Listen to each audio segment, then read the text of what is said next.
Madam ఎలా ఉంది పరిస్థితి ఏంటి ఎందుకు తీసుకోవట్లేదు అంటున్నారు సార్ పరిస్థితి ఏంటి ఎలా ఉంది అని అడగడానికి ఫస్ట్ మీరు ఉన్నారు మేము ఇస్తాము ఉద్యోగాలు అని చెప్పారు. చదువుకున్న వాళ్ళు పీజీలు చేసిన వాళ్ళు 5%, డిగ్రీలు చేసిన వాళ్ళు 10%, ఇంటర్ 10th అని చెప్పి వివరాలుగా మీరు క్వాలిఫికేషన్తో సహా అనౌన్స్ చేశారు.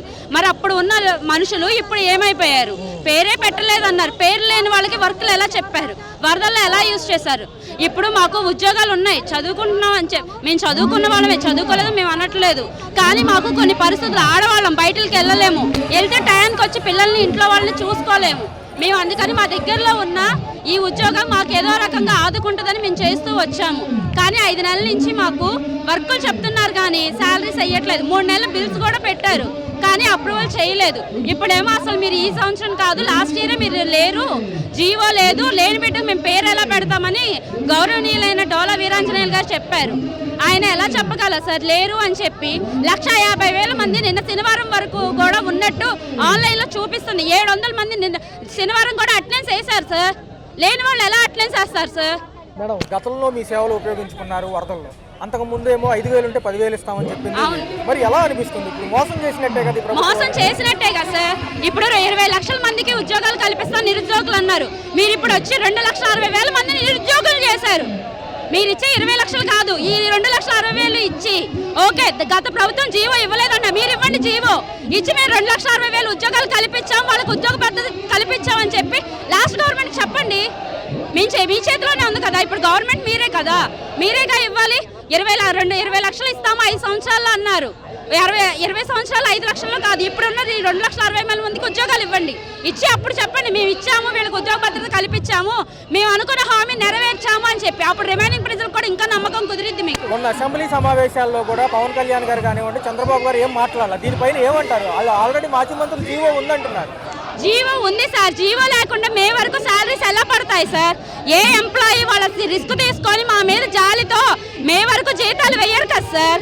ఎలా వేస్తారు? జీవోలు లేకుండానే ఎలక్షన్ కమిషన్ ఎలక్షన్లో మీరు పాల్గొకూడదు, మీరు పార్టిసిపేట్ చేయకూడదని ఎలా చెప్తారు? మేము ఉన్నామనే కదా మాకు చెప్పారు, మాకు ఆంక్ష విధించింది కూడా అదే కదా. మేము పనిచేసింది జనాలకు సార్, జనాలను అడగండి. ఇప్పుడు ఇబ్బంది పడేది కూడా జనాలు, ఎమ్మెల్యేలు ఎంపీలు కాదు, ఇబ్బంది పడేది జనాలు. వాళ్ళకి ఏదైనా ఇన్ఫర్మేషన్ తెలియాలన్నా, వాళ్ళు కొంచెం దూరం వెళ్ళాలన్నా వెళ్ళలేరు. కొంతమంది వెళ్ళగలరు, చేసుకునే వాళ్ళు చేసుకుంటారు, చేసుకోలేని వాళ్ళ పరిస్థితి ఏంటి?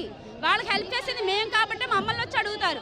ఇవాళకి కూడా ఫోన్ చేసి NPCA లింకులు చేసుకోవాలంటమ్మా, మేము చేసుకోవాలా వద్దా ఏంటి ప్రాసెస్ అని మమ్మల్ని అడుగుతున్నారు. వెళ్ళి ఏ ఎమ్మెల్యేలో ఎంపీలలో మినిస్టర్లో అడగలేరు కదా, వాళ్ళు వెళ్ళి ఎవరికి పర్మిషన్ ఇవ్వరు కదా. ఇప్పుడు డిప్యూటీ సీఎం గారిని వెళ్ళి అయ్యా మేము చేసుకోవాలని ఎవరైనా వెళ్ళి అడగగలరా సార్?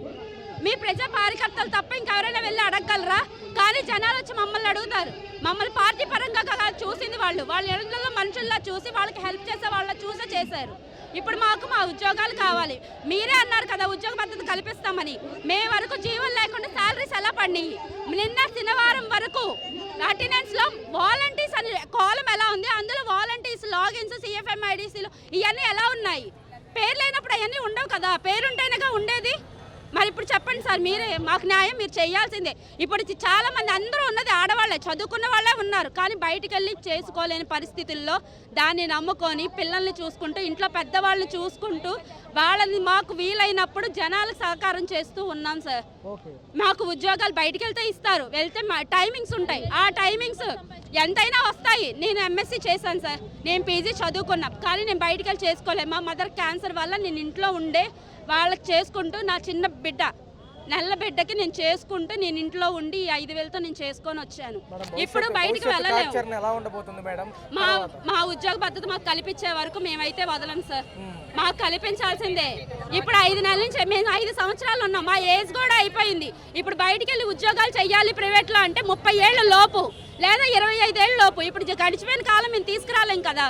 మీరు ఉద్యోగాలు ఇవ్వండి, మీరు పని చెప్పండి, పని చెయ్యట్లేదు వీళ్ళు అంటే అప్పుడు తీసేయండి, అప్పుడు యాక్షన్ తీసుకోవాలి. మేము వర్క్ చేయనప్పుడు, అంతేగాని మీరు ఏమి చెప్పకుండా చేయకుండా మేమేం చెప్పలేదు చేయలేదు అక్కడ కూర్చొని కాదు, జనాల్లోకి వచ్చి ఈ రోజు కూడా అడగండి. మీ వాలంటీర్ నిన్న కాక మొన్న వచ్చి మీకు ఏమైనా చెప్పిందా లేదా? మీరు అడిగితే ఇన్ఫర్మేషన్ ఇస్తుందా లేదా? అది మీరు ఇలా వర్క్ చెయ్యట్లా, వీళ్ళ పార్టీలో ప్రచారాలు చేశాను వాళ్ళ నోటి వాళ్ళు చెప్తే అప్పుడు నమ్మండి సార్. అసలు ఏంటి ఈ భవిష్యత్తు కార్యాచరణ ఎలా ఉండబోతుంది? మిమ్మల్ని గతంలో కావాలనుకున్న వాళ్ళు ఇప్పుడు ఎందుకు కాదంటున్నారు? కూటమి ప్రభుత్వాలు వచ్చాక ఒక మాట, రాకముందు ఒక మాట చెప్పారు. అలాంటి అప్పుడు మాట ఇవ్వకూడదు కదా సార్, ముందు మాట ఇవ్వకూడదు. మరి 10,000 ఇస్తాము అని మాట ఇవ్వకూడదు.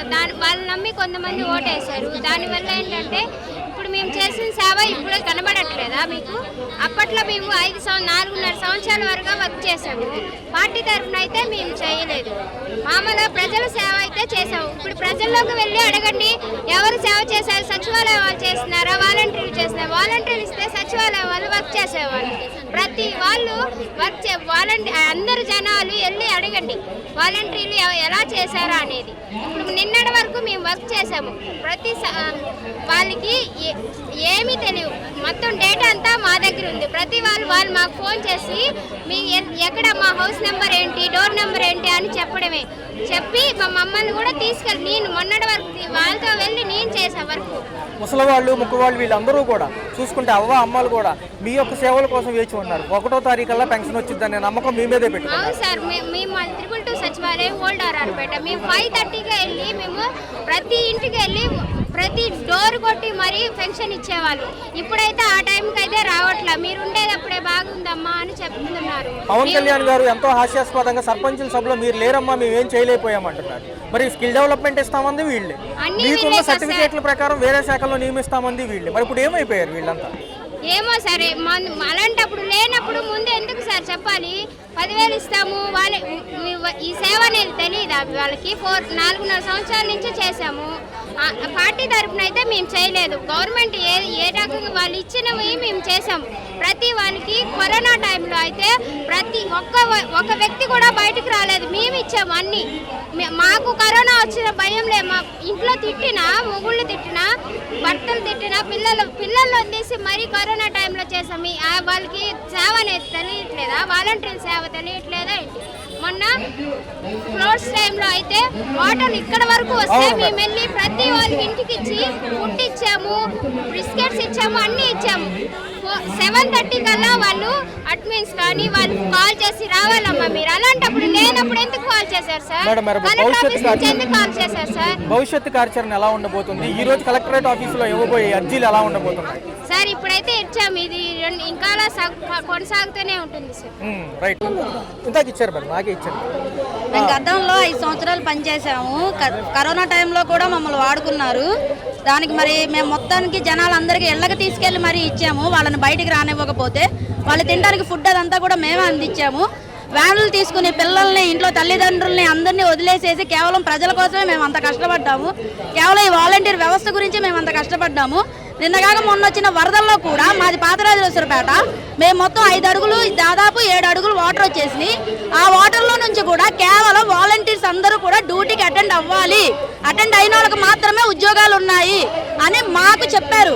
మాకు అలా ఫోన్ కాల్స్ రావడం వల్ల మాత్రమే మేము ఆ వరదలను కూడా లెక్క చేయకుండా వరదల్లో వచ్చి పొద్దున్న 5 గంటలకి రమ్మనేవాళ్ళు. మీకు లక్ష రోజులకి టిఫిన్లు, మధ్యాహ్నం పూట లంచ్, సాయంత్రం డిన్నర్, వాటర్ బాటిల్స్, స్నాక్స్ అన్ని. కనీసం ఇంట్లో వాళ్ళు కూడా తిన్నారో లేదో పట్టించుకోకుండా మేము ప్రజల కోసం ఇంత కష్టపడితే మాకు 10,000 జీతం ఇస్తామని చెప్పి కనీసం 5,000 జీతాన్ని కూడా మాకు రానికుండా చేసేసి 5 నెలల నుంచి మమ్మల్ని ఇలా రోడ్డు మీద నిలబెట్టేసరి. ఇది మీకు ఎంత మటుకు న్యాయం చెప్పండి?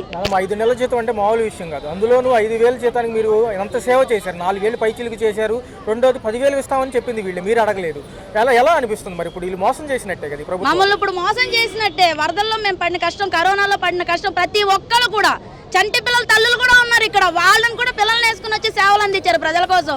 మాకేదో లైఫ్ ఉంటుందని చెప్పి మేము ఇంత కష్టపడ్డాం. ఇప్పుడు మా వ్యవస్థే లేదంటాను. ఒక్కొక్కరికి 35 ఇయర్స్ దాటాయి. 5 సంవత్సరాలు మేము మీకోసం వేస్ట్ చేసాం. అది మేము ఏదన్నా ఉద్యోగాలకి ఎగ్జామ్స్ రాసుకున్నా మాకేదో ఒక ఉద్యోగం వచ్చేది. ఇప్పుడు మాకు అటు వయసు అయిపోయింది, ఇటు ఉద్యోగాలు చేసే ఇది లేదు. ఇప్పుడు మమ్మల్ని ఇంతమందిని 2,60,000 మందిని రోడ్డు మీద పడేసారు కదా. మీరు ఎంత మటుకు న్యాయం చెప్పండి మాకు? మొన్న 10 రోజుల అసెంబ్లీ సమావేశాల్లో కూడా మాజీ మంత్రులు నిలదీయడం జరిగింది. మీరు ఎందుకు మరి హామీలు ఇచ్చారు, ఎందుకు పెట్టుకోవట్లేదంటే దాట వేసే జరిగా ఉన్నారు. మరి పవన్ కళ్యాణ్ గారు ఎన్నో చెప్పారు వచ్చే ముందు, ఉప ముఖ్యమంత్రి గారు చంద్రబాబు నాయుడు గారు అసలు నోరు మెదపట్లేదు. మీకు పాత ప్రభుత్వం మిమ్మల్ని మోసం చేసింది, మీకు మేము న్యాయం చేస్తాము, మీరు చదువుకున్న వాళ్ళని చదువుకున్న దాంట్లో వ్యవస్థలో మేము పంపిస్తాం అన్నారు.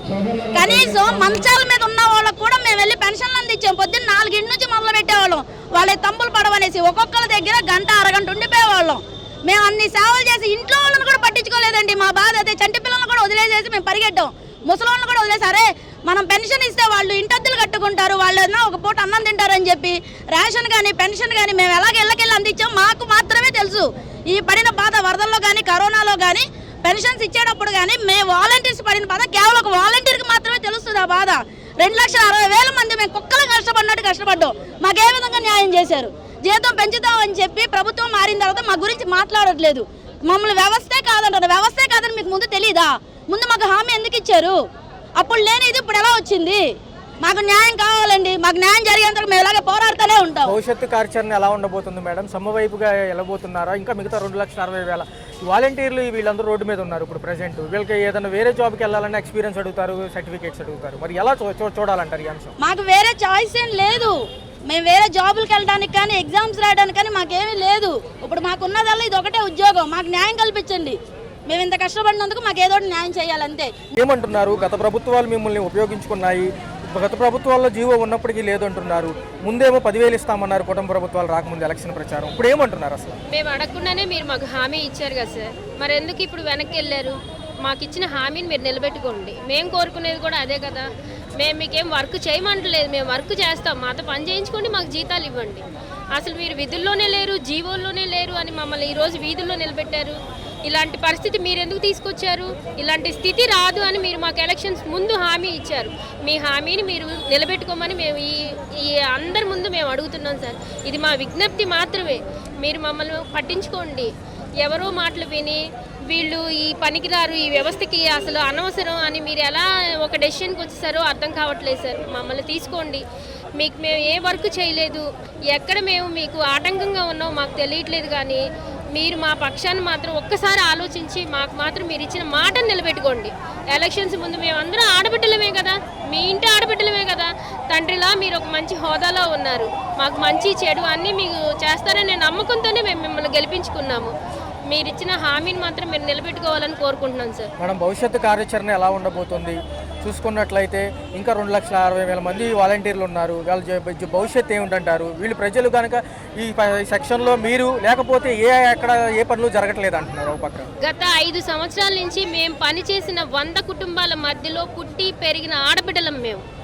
మా బాధ మా ఇంటి వాళ్ళందరికీ తెలుసు. ఇది మీకు రాబోయే ఎలక్షన్స్లో ఎలాంటి పరిణామాన్ని తీసుకొచ్చిద్దో మాకైతే తెలియదు, కానీ మేము పడే బాధ మా కుటుంబాల్లో అందరూ గమనిస్తున్నారండి. మీరెందుకు గమనించలేకపోతున్నారో అర్థం కావట్లేదు సార్. ఈ అసెంబ్లీ సమావేశాల్లో కూడా చర్చలకు వచ్చినప్పటికీ వీళ్ళు దాట వేసి చర్యగానే చూశారు. జీవోలు ఉన్నాయని వాళ్ళు అన్నారు మాజీ మంత్రులు, కానీ ఏం మాట్లాడాలి. పవన్ కళ్యాణ్ గారు మరీ అసలు ముందుగానే చెప్పడం జరిగింది. అసలు ఏమంటారు? ఈ స్టాస్లు ఎలా ఉన్నాయి అంటారు కదా? మాకైతే నచ్చడం లేదు సార్. మీ ఆలోచన ఏంటో మాకు తెలియట్లేదు, కానీ మీ ఆలోచనకి ఎవరైతే ఏం చెప్తున్నారో మాకు తెలియదు, కానీ కొత్త జీవం తీసుకురావడం మీకు 5 నిమిషాల్లో పని. మాకేదైనా చెయ్యాలని మీకు మనసులో గట్టిగా అనిపించిందంటే అది 5 నిమిషాల్లో పని. మిమ్మల్ని అడ్డుకునేది ఎవరు ఉండరు. మాకు చెయ్యాలన్న మాట మాత్రం మీరు ఇచ్చిన మాట మీరు నిలబెట్టుకోండి సార్. నిలబెట్టుకుంటారని మేము ఎదురు చూస్తున్నాము. ఇప్పటికీ కూడా మీరు ఎంతమంది లేరు అంటున్నా కానీ మీరు హామీ ఇచ్చారు కాబట్టి మేము నమ్మకంతో ఉన్నాము. ఈ రోజు నిన్న శనివారం నుంచి మాకు అటెండెన్స్ లాగౌట్ చేశారు, మా పేర్లన్నీ తీసేశారు. ఇంకా అసలు మీరు అసలు దేంట్లోనూ లేరు అన్న ఒక మాటలోకి వచ్చేసారు. వరదల్లో కూడా మీ సేవలు ఉపయోగించుకున్నారు. ఎందుకు చేయించుకోలేదు సార్? ఎందుకు చేయించుకోలేదు? ప్రతి ఒక్కరు, ప్రతి కమిషనరు, ప్రతి ఇన్ఛార్జికి మమ్మల్ని అలాట్ చేశారు. ఈ వర్క్కి మీరు వెళ్ళండి, ఈ వర్క్కి మీరు వెళ్ళండి అని చేయించుకున్నారు కదా. అప్పుడు లేని జీవో ఇప్పుడు లేదంటున్నారు ఏంటి? అప్పుడు మేము విధుల్లో ఉన్నామని మీరే కదా చెప్పారు. రిజైన్ ఇవ్వని వాలంటీర్స్ని కాన్ఫరెన్స్ కాల్లోకి ఎలా తీసుకున్నారు? ఎలా చెప్పారు ఈ వర్క్ చేయండి అని? అంటున్నారు. జనరల్గా మాట్లాడుతున్నారు. జనరల్గా ఇప్పుడు చూసుకున్నట్లయితే ఎన్ని నెలల జీతం పెట్టారు? మాకు వచ్చేసి 6 నెలల నుంచి జీతాలు ఇవ్వలేదు సార్. ఇప్పుడు 3 నెలల జీతం వేసామని చెప్పారు. ఆ 3 నెలల జీతాలు లేవు. అలాగే తర్వాత మన సెప్టెంబర్లో ఫ్లడ్ వచ్చింది. ఫ్లడ్లో ఏమన్నారు, మీరు శాలరీస్ ఇస్తే మిమ్మల్ని తీసుకుంటాము, మీరు వెళ్ళి హెల్ప్ చేయండి అని చెప్పేసి అన్నారు. మేము అదే విధంగా మేము వెళ్ళి ఇంటికి వెళ్ళాం. వరదలో అనగా పడవల్లో మేము వెళ్ళామండి. మాది రాజరాజేశ్వరపేట ముడుగుల లోతులో ఉన్నా సరే పడవలు ఉదయం 7ంటికి వచ్చి నైట్ 10 వరకు వెళ్ళే రోజు. ఆ ఫుడ్ డిస్ట్రిబ్యూషనే కానీ, వాటర్ బాటిల్సే కానీ, పాల ప్యాకెట్లే కానీ ఏదైనా సరే వెళ్ళాము. అంతకుముందు కరోనా టైంలో కూడా చాలా యూజ్ అయింది. ఇప్పుడు మెడిసిన్ కానించి అందరూ భయపడ్డారు రావడానికి, ఒక వాలంటీర్లు మాత్రం భయపడలేదు. భయపడకుండా సర్వే అది విధంగా చూసుకునైనా మమ్మల్ని విధుల్లోకి తీసుకోవాలి కదా. ఇప్పుడు ఇన్ని రోజులు బట్టి 6 నెలల నుంచి కాలయాపన చేశారు. ఇలాగ చేస్తాం అనేది ఇన్ని రోజులు సార్. మేము దీని మీద ఆధారపడి ఉన్నాయి. చిన్నపిల్లలు పెట్టుకొని ఎంత ఇదిగా కాలయాపన ఏమీ లేకుండా చిన్నపిల్లలు వదులుకొని ఎంత ఇదిగా దేనికని మీరు చేస్తారనే కదా మేము చేసుకుంటున్నాం. మేడం భవిష్యత్తు కార్యాచరణ ఎలా ఉండబోతుంది? భవిష్యత్తు కార్యాచరణ మరి ఆయన ఇష్టం సరే, ఎవరు ఏం చెప్పలేదు కదా, ఆయన మనసులో ఏది ఉందనేది మనకు తెలియదు కదా సార్. నవమాసాలు పోతున్న బిడ్డకే తెలియదు సార్, ఆడపిల్ల మగపిల్ల చెప్పలేము. అసలు ఆయన ఆలోచన ఎలా ఉంటుంది అన్నది మేము చెప్పలేము కదా సార్. ఆయన ఏ విధంగా ఆలోచిస్తున్నారు, చిన్న పాస్ చేయాలి కదా సార్, వాలంటీర్లు ఉంటారు లేదు అనేది మాకు చెప్పాలి కదా, చెప్తే కదా దాన్ని బట్టి ఎలా చేస్తామని చెప్పేసి ఇచ్చే 5,000 ఇస్తాను. చూసుకుంటే కరోనాలో ముందులో ఉన్నారు, వరదల్లో మీరే ముందున్నారు. మేమే ఉన్నాం. కరోనా టైంలో కూడా సార్ వారానికి 3 రోజులు చేసేవాళ్ళం సార్, అది కూడా చేసేవాళ్ళం. ఇప్పుడు ఫ్లడ్ అన్నారు, ఫ్లడ్లో ఇంటింటికి వెళ్ళి అన్నారు, అంతా చేసుకుని వచ్చాం. కాకపోతే ఇప్పటికి ఏమి లేదు, 6 నెలలు కాలయాపన అయింది సార్. ఇప్పటికి నెక్స్ట్ ఇయర్ కూడా మారిపోతుంది. ఇప్పటికి ఏది చేయకపోతే ఎలా సార్ మాకు? ఇప్పుడు కొంచెం అది దృష్టిలో పెట్టుకొని ఇప్పటికైనా జీవో పాస్ చేయాలి, మా ఉద్యోగ భద్రత కల్పించాలి. ఇప్పుడు ఏ గవర్నమెంట్ ఎంప్లాయ్ అయినా సంవత్సరం దాటితే అది పర్మనెంట్ కింద వస్తుంది. మేము 5 సంవత్సరాలు బట్టి మేము చేసాం సార్, దాన్ని దృష్టిలో పెట్టుకొని ఇచ్చే. ఇప్పుడు వాలంటరీ వ్యవస్థ లేదన్నప్పుడు మరి సేవలకి అయితే మాత్రం వాలంటరీ వ్యవస్థ కావాలి, కానీ ఇప్పుడైతే వాలంటరీ వ్యవస్థ వద్దు సార్. అదొక్కటి ఆలోచించుకోమని చెప్పండి సార్.